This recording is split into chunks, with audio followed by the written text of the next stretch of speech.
नमस्कार। स्वागत है आपका आईजी टीवी पर। मैं हूं अजय सितिया।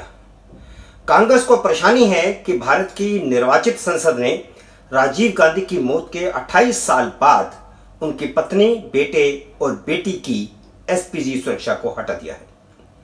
असल में अपनी सरकार होने का फायदा उठाते हुए कांग्रेस ने ही कानून में संशोधन करवाकर सोनिया गांधी, राहुल गांधी और प्रियंका वाड्रा को एसपीजी की सुरक्षा दिलाई थी। इंदिरा गांधी की हत्या के बाद संसद ने एक कानून बनाकर प्रधानमंत्री की सुरक्षा के लिए एसपीजी का गठन किया था, जिसे बाद में सत्ता का फायदा उठाकर गांधी परिवार ने एसपीजी को अपने घर की बपोती बना लिया। हालांकि अब तक अविवाहित राहुल गांधी जब जब अपनी गोपनीय यात्राओं पर जाते थे, एसपीजी को गच्चा दे जाते थे, जिसकी शिकायत एसपीजी ने खुद कई बार की थी। खैर, एसपीजी की सुरक्षा हो तो सुरक्षा के अनुकूल गृह व्यवस्था की भी जिम्मेदारी सरकार की आ जाती है। यानी एसपीजी की सुरक्षा सरकारी आवास का लाइसेंस भी होती है, लेकिन उसका किराया देना पड़ता है। प्रियंका गांधी को जो 2765 स्क्वायर मीटर का घर दिया गया था, उसका रियायती किराया 53,421 रुपये बनता था। आप जानते हैं कि प्रियंका वाड्रा का पति रॉबर्ट वाड्रा करोड़ों की संपत्ति का मालिक है, जो उसने यूपीए सरकार के दौरान किसानों की जमीनें कोड़ियों के भाव खरीदकर लाखों गुना महंगी कीमत पर उद्योगपतियों को बेचकर कमाए हैं। लेकिन प्रियंका गांधी ने अटल बिहारी वाजपेयी से आग्रह किया 2002 में कि किराया ज्यादा है, वह उनकी हैसियत के अनुकूल नहीं है। अब वह किराया उन्होंने घटा घटाकर 8,888 रुपये किया,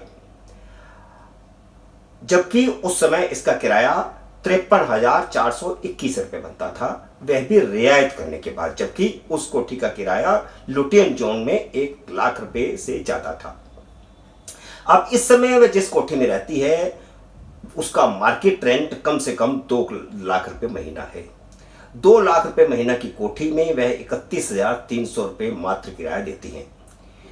कांग्रेस ने केंद्र सरकार की ओर से कोठी खाली कराने का आदेश दिए जाने की निंदा करते हुए इसे राजनीतिक बदले की कार्रवाई बताया है। अब वो कोठी उनको एसपीजी के कारण मिली हुई थी, एसपीजी की सुरक्षा खत्म हो गई, तो उसके बाद वह उस कोठी की पात्र वैसे भी नहीं रही। लेकिन कांग्रेस ने इसे बदले की कार्रवाई बताया है। अब ना तो वह कभी किसी पंचायत की सदस्य रही, ना किसी नगर पालिका की, ना नगर निगम की, ना विधायक, ना विधान परिषद की सदस्य रही, ना संसद की सदस्य रही। लोक प्रतिनिधि, जनप्रतिनिधि वे कभी भी नहीं रही। लेकिन कांग्रेस कहती है कि यह राजनीतिक बदले की कार्रवाई है। हालांकि यह शुरुआत भर है। मोदी सरकार कांग्रेस के वे दर्जन भर कोठियां भी खाली करवाने की रणनीति बना रही है, जो कांग्रेस ने किसी न किसी नाम पर अलाट करवा रखी है। प्रियंका गांधी ने सत्ता का कैसे दुरुपयोग किया है, इसका एक दूसरा उदाहरण हिमाचल में कांग्रेस सरकार के दौरान शिमला के पास छरावड़ा में जमीन खरीदना भी है। हिमाचल में कोई बाहरी व्यक्ति जमीन नहीं खरीद सकता, लेकिन वीरभद्र सिंह सरकार ने लैंड रिफॉर्म एक्ट की धारा 108 में ढील देते हुए प्रियंका गांधी को जमीन खरीदने की इजाजत दी। जो प्रियंका गांधी कहती हैं कि उनका दिल्ली के मकान का किराया, जो सरकारी कोठी लुटियन जोन में दी गई है, उसका वह 53,000 रुपये नहीं दे सकती, और वाजपेयी जिसे 2 बार कहने के बाद घटा करके उसको 8,888 रुपये किया, उस प्रियंका गांधी ने 4 बीघा जमीन खरीदी है छरावड़ा में, और वह भी कानून में परिवर्तन करके। संसद से कानून में परिवर्तन करवा करके एसपीजी को अपने घर की बपोती बनाया जाता है, और हिमाचल में जमीन खरीदने के लिए, जो कि वह अधिकृत नहीं थी, कानून का बदलाव सत्ता के कारण किया जाता है, सत्ता का लाभ उठा करके किया जाता है। अब घोटाला तो इसके बाद शुरू होता है।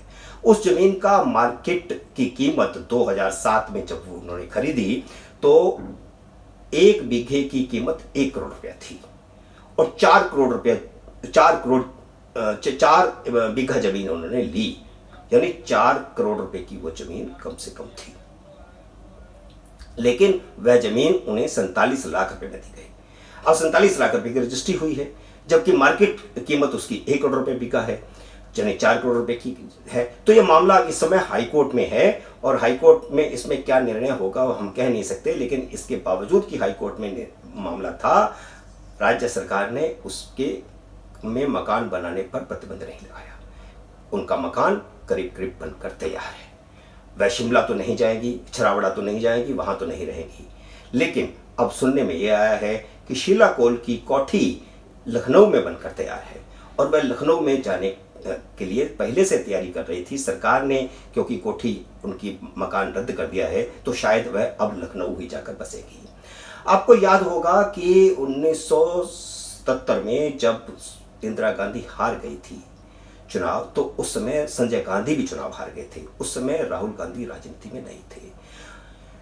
जब 1980 में इंदिरा गांधी की वापसी हुई तो उसमें संजय गांधी की महत्वपूर्ण भूमिका थी। संजय गांधी ने यूपी में डेरा डाला, लखनऊ में लंबे समय तक रहे और वह विधानसभा का चुनाव भी जीतकर आए थे।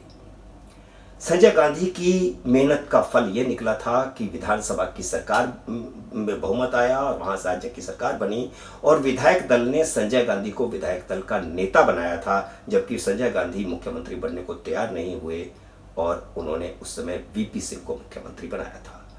आज कांग्रेस के पांव उत्तर प्रदेश में बुरी तरह उखड़ चुके हैं और लंबे समय से उखड़े हुए हैं। वीपी सिंह के बाद छोटा सा कार्यकाल रहा कांग्रेस का, उसके बाद वहां कांग्रेस लगभग समाप्त है।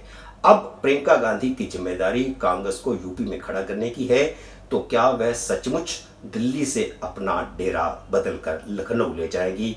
इसका है इंतजार। कब करेगी प्रियंका गांधी इस बात का ऐलान? जब होगा ऐलान हम लेकर आएंगे यूपी की राजनीति की नई समीक्षा आपके सामने। उस वीडियो का करिए इंतजार। लेकिन उससे पहले और भी विषयों पर हमारे लगातार वीडियो आपके पास आते रहते हैं। हमारे अगले वीडियो का करिए इंतजार। तब तक नमस्कार।